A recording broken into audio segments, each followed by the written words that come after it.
Welcome to our channel. Today we how to authenticate with Clerk and Glide user accounts, detailed guide step by step clearly. To authenticate with Clerk and Glide user accounts, you will first need to set up a Clerk account.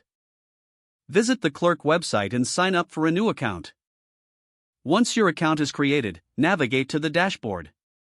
From the dashboard, create a new application. Make sure to note your API keys, as you will need them later. Next, open your Glide app and go to the Settings menu.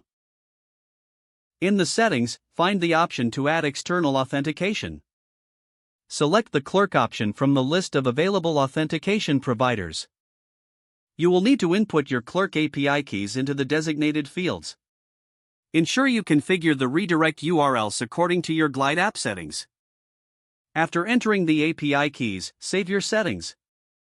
Your app should now be connected to Clerk for user authentication. Test the authentication by attempting to log in with a Clerk account. If you encounter any issues, check both your Glide and Clerk settings for accuracy.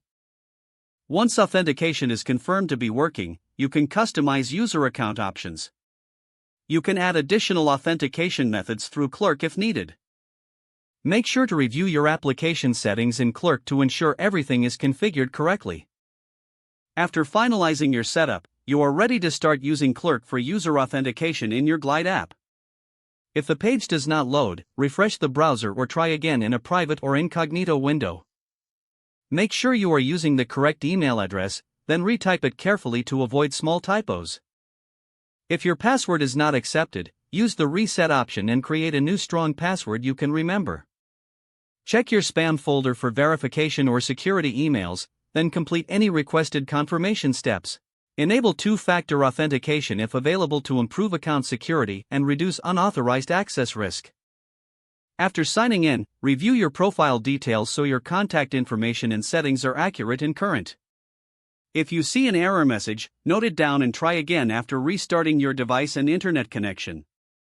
Log out when you finish, especially on shared devices, to keep your account and payment information secure. If the page does not load, refresh the browser or try again in a private or incognito window.